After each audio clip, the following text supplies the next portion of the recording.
आइए अब रुक कर रहे हैं हम दूसरी खबर की तरफ, और अगली खबर होगी भोपाल से। भोपाल के अनंतपुरा कोकता में पशुपालन विभाग की 6 एकड़ जमीन पर जिनका कब्जा है उन्हें अब नोटिस दिए जाने की तैयारी है। ये नोटिस पशुपालन विभाग के जरिए दिए जाएंगे। यदि कब्जे नहीं हटते हैं तो जिला प्रशासन आगे की कार्रवाई करेगा। आपको बता दें, पशुपालन विभाग की 65 एकड़ सरकारी जमीन का सीमांकन कर रिपोर्ट भोपाल कलेक्टर कौशलेंद्र विक्रम सिंह को सौंप दी गई है। रिपोर्ट में खुलासा हुआ है कि विभाग के लगभग 6 एकड़ जमीन पर 12 से 15 मकान, कई प्लॉट, हॉस्टल, पेट्रोल पंप, दुकानें, स्कूल कॉलोनी के रास्ते और कृषि कार्यों का अतिक्रमण हो गया है। सबसे ज्यादा कब्जा डायमंड सिटी कॉलोनी में पाया गया है। रिपोर्ट के अनुसार पूर्वी बाईपास का बड़ा हिस्सा भी सरकारी जमीन में अवैध रूप से बन चुका है। अब प्रशासन ने कब्जाधारियों को नोटिस जारी करने की जो तैयारी है वो कर ली है। इस सीमांकन की प्रक्रिया में 11 पटवारियों की टीमें लगी, जिन्होंने विस्तार से कब्जे की रिपोर्ट तैयार की। इस रिपोर्ट को एसडीएम श्रीवास्तव और तहसीलदार वर्मा ने कलेक्टर को सौंपी है। ये कार्रवाई भोपाल के मछली परिवार पर हुई बड़ी कार्रवाई के बाद की गई है। मछली परिवार के 2 सदस्य ड्रग्स और रेप के मामले में जेल में हैं, जबकि अन्य पर भी कार्रवाई जारी है। प्रशासन ने जुलाई और अगस्त में सरकारी जमीन पर बने 7 अवैध निर्माण ध्वस्त किए थे, जिनकी कीमत लगभग 125 करोड़ रुपए बताई गई। इसी बीच पशुपालन विभाग ने गोविंदपुरा एसडीएम और तहसीलदार को आवेदन दिया था कि उनकी जमीन पर भी कब्जा हो सकता है, जिसके बाद सीमांकन किया गया। तो पशुपालन विभाग की 6 एकड़ जमीन, जिसके बारे में बताया जा रहा है कि इसको कब्जे से मुक्त कराने की अब तैयारी कर ली गई है और इसको लेकर जो नोटिस है वो जारी किए जा रहे हैं।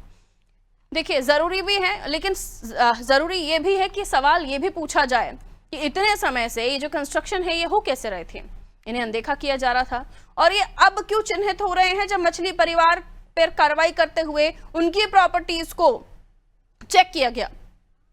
65 एकड़ सरकारी जमीन, आप समझ रहे हैं, इसका सीमांकन करने के लिए 11 पटवारी लगाए गए और इसकी रिपोर्ट कलेक्टर कौशलेंद्र विक्रम सिंह को भी सौंपी गई है।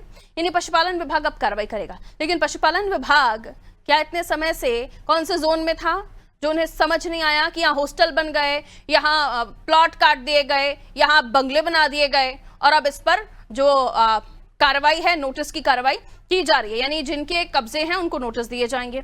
आइए रिजवान हमारे सहयोगी हमारे साथ जुड़ रहे हैं, उनसे हम जानकारी ले लेते हैं। रिजवान, ये जो कार्रवाई है पशुपालन विभाग अब कर रहा है, सवाल यही है तो ये कार्रवाई किस तरह से की जा रही है, कैसे 11 पटवारियों ने चिन्हित किया, पहले से क्यों नहीं ये नजर रखी जाती है कि कौन सी जमीन पर क्या हो रहा है? मकान बना दिए गए हैं, प्लॉट कट गए हैं, हॉस्टल बन गए हैं, ये 1-2 दिन में तो हुआ नहीं होगा, या अब जब लोगों के निर्माण हो गए अब उन्हें नोटिस जारी किए जा रहे हैं? इस खबर को डिटेल से बताइए जरा। ये कहना गलत नहीं होगा क्या, जो जिला प्रशासन की जो जिम्मेदारी है जी, वो पहले ही अगर ये निभा लेते तो इतना बड़ी कार्रवाई यहाँ पर देखने को नहीं मिलती। हालांकि पशुपालन विभाग ने जो उसकी 99 एकड़ जमीन थी उसका आवेदन जो है जिला प्रशासन को दिया था, और इस बात को लेकर कलेक्टर ने निर्देश दिए थे जो भी अवैध कब्जा है मछली परिवार का या उनसे जुड़े बिल्डरों का या उनसे जुड़े लोगों का, वो पूरा तरीके से जो सरकारी जमीन पर, शासकीय जमीन पर कर बैठे हैं उनको हटाया जाए।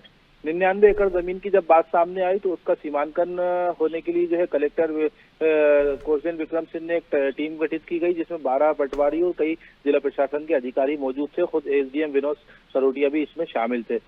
उन्होंने जो है इसका सीमांकन करा, जिसमें डायमंड सिटी में सबसे ज्यादा गड़बड़ी मिली। जो लोधी बिल्डर का जो नाम सामने आया था उसमें भी गड़बड़ी मिली। कस्तूरी जो सोसाइटी जो मल्टी जो वहाँ पर कॉलोनी है उसमें भी जो है गड़बड़ी मिली। उसके बाद लगातार इस मामले में करीब एक हफ्ते तक सीमांकन चला। उसके बाद ये पूरी रिपोर्ट कलेक्टर को सौंपी गई। इसमें ये बात निकलकर सामने आई जो 6 एकड़ जमीन है उसमें सबसे ज्यादा कब्जा मिला, जिसमें कई मकान, पेट्रोल पंप, स्कूल जो है शामिल है। अब जो है उनको नोटिस दिए जा रहा है, और जो परिवार के जो लोग हैं, जो कॉलोनी के लोग हैं, वो भोपाल कलेक्टर कार्यालय कल भी पहुंचे थे और परसों भी उन्होंने जनसुनवाई में इस बात को रखा था क्या हमने जो है प्लॉट खरीदे हैं और इसमें जो है हमारी कोई गलती नहीं है। और जिला प्रशासन से उन्होंने अनुरोध किया है कि जिस तरीके से नोटिस दिए गए हैं मकान तोड़ने के, वो अभी नहीं तोड़े जाए ताकि उनके ऊपर कोई व्यवस्था नहीं है। भोपाल कलेक्टर का कहना है मामले की जांच लगातार की जा रही है। 6 एकड़ जो जमीन पर कब्जा मिला है उसकी और गंभीरता से जांच करेंगे और लोगों से बातचीत भी की है, कोई विकल्प निकालेंगे ताकि किसी का नुकसान ना हो। हालांकि जो अभी जिम्मेदार हैं जिन्होंने इस जमीन पर कब्जा किया था, जिन लोगों ने प्लॉट बेचे थे उन पर कोई कार्रवाई नहीं मिली। बिल्कुल, बहुत शुक्रिया रिजवान जानकारी के लिए। तो पशुपालन विभाग की 65 एकड़ की जमीन थी, करोड़ों की प्रॉपर्टी, 6 एकड़ जमीन पर घर बन गए, पेट्रोल पंप बन गए, रास्ते निकाल दिए गए और अब जाकर ये नोटिस जारी किए जा रहे हैं। पूछा सवाल ये भी जा रहा है कि पहले ही अगर नजर रखी होती तो इस तरह के नोटिस जारी करने नहीं हो पड़ते, लेकिन प्लॉट जिन्होंने दिए हैं, जिन्होंने बेचे हैं, उन पर भी कार्रवाई की बात सामने आ रही है। अब देखना होगा कि नोटिस मिलने के बाद क्या कुछ आगे होता है।